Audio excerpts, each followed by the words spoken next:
आज का हमारा टॉपिक है जीवाणुओं में अलैंगिक प्रजनन की विधि। इससे पहले हमने देखा था अलैंगिक प्रजनन और आज देखेंगे हम लैंगिक प्रजनन। तो हमने देखा था जीवाणुओं में दो प्रकार का प्रजनन होता है, अलैंगिक प्रजनन और लैंगिक प्रजनन। तो लैंगिक प्रजनन तीन प्रकार से होता है। पहला है संयुग्मन, जिसको कॉन्जुगेशन कहते हैं। दूसरा है रूपांतरण, ट्रांसफॉर्मेशन। और तीसरा है पराक्रमण, ट्रांसडक्शन।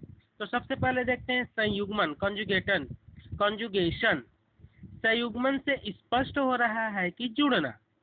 देखिए इसमें क्या होता है, इसमें एक विशेष प्रकार का कोशिका होता है जिसे F प्लस कहते हैं।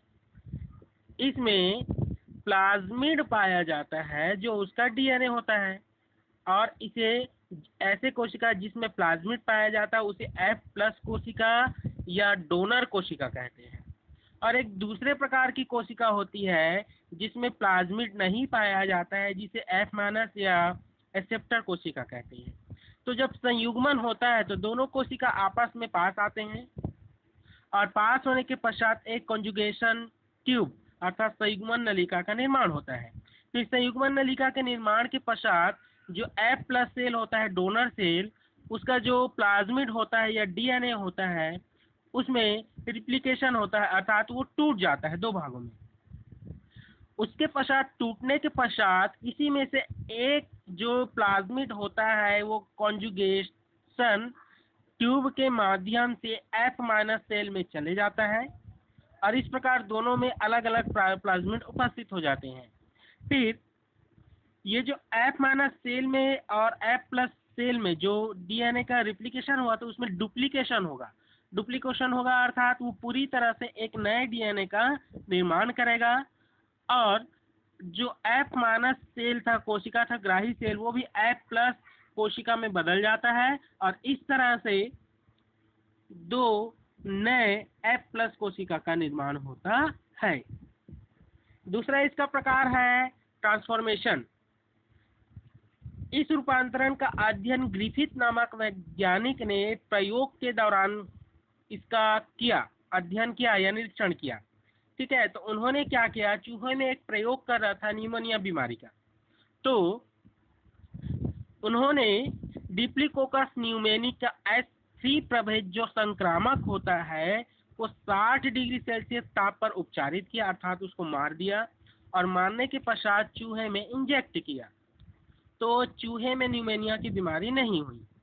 ठीक है, क्या किया, डिप्लोकोकस न्यूमोनी नाम का बैक्टीरिया का S3 प्रभेद जो न्यूमोनिया बीमारी उत्पन्न करता है, ये संक्रामक होता है और न्यूमोनिया बीमारी उत्पन्न करता है। इस बैक्टीरिया को 60 डिग्री सेल्सियस ताप पर उपचारित किया, अर्थात उसको मार दिया और चूहे में इंजेक्ट किया।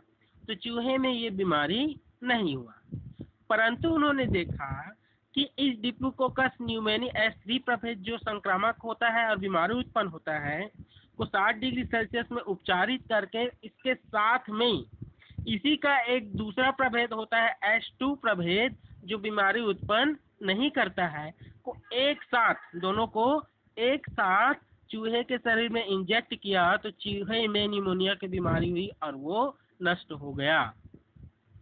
ठीक है, अर्थात जो S3 प्रभेद जो संक्रामक प्रभेद है उसका डीएनए क्या हुआ, जो असंक्रामक प्रभेद है उसमें गया, और उसके पश्चात फिर चूहा बीमारी से ग्रसित होकर मर गया। देखते हैं कैसा होता है। ये है डोनर बैक्टीरिया सेल, जिसमें ये है उसका बैक्टीरिया क्रोमोसोम, यही है S3 प्रभेद डिप्लोकोकस न्यूमोनी का जो बीमारी उत्पन्न करता है। ठीक है, क्या होता है, इसमें का जो डीएनए है, जब 60 डिग्री सेल्सियस ताप पर ये मर गया तो इसका जो डीएनए है वो नग्न हो जाता है और कोशिका से बाहर आ जाता है। यहाँ पर देखिए नेकेड डोनर डीएनए, ये क्या हो गया, नग्न हो गया डीएनए और अलग हो गया। उसके पश्चात जो S2 प्रभेद जो असंक्रामक होता है, बीमारी उत्पन्न नहीं करता, उसके अंदर प्रवेश कर गया। प्रवेश करने के पश्चात जो S2 प्रभेद है उसके डीएनए के साथ मिल जाता है और इसको किस में बदल देता है, S3 प्रभेद संक्रामक प्रभेद जिसमें बीमारी होता है। और इसके पश्चात जब इसमें फ्यूजन होता है, जब ये विखंडित होता है, द्विविखंडन होता है, दो भागों में बढ़ जाता है और इस तरह से एक कोशिका से दूसरे कोशिका का निर्माण होता है। और इसी कारण चूहे में बीमारी उत्पन्न हुआ था। अब उसके पश्चात देखते हैं तीसरा इसका प्रकार है ट्रांसडक्शन या पराक्रमण। ये विशेष स्थिति में होता है। इसमें क्या होता है, जो बैक्टीरियोफेज बैक्टीरिया होता है जब सामान्य बैक्टीरिया पर अटैक करता है तो उसके साथ जुड़ जाते हैं, और बैक्टीरियोफेज बैक्टीरिया का डीएनए सामान्य कोशिका के अंदर प्रवेश कर जाता है, और सामान्य कोशिका के अंदर प्रवेश करने के पश्चात जो बैक्टीरियोफेज बैक्टीरिया का डीएनए होता है वो विखंडित कई भागों में टूट जाता है। ठीक इसी समय जो नॉर्मल बैक्टीरिया होता है उसका डीएनए भी टूट जाता है। फिर बैक्टीरियोफेज बैक्टीरिया और नॉर्मल बैक्टीरिया दोनों के डीएनए आपस में जुड़ जाते हैं। इस तरह से देखिए जुड़ गया। उसके पश्चात इसके चारों ओर प्रोटीन का आवरण बन जाता है, और जब नॉर्मल बैक्टीरिया का सेल रैप्चर्ड होता है तो इस प्रकार से एक नए प्रकार के बैक्टीरियोफेज बैक्टीरिया का निर्माण होता है, और ये फिर से नए बैक्टीरिया में अटैक करके फिर से नए बैक्टीरियोफेज बैक्टीरिया का निर्माण करेगा।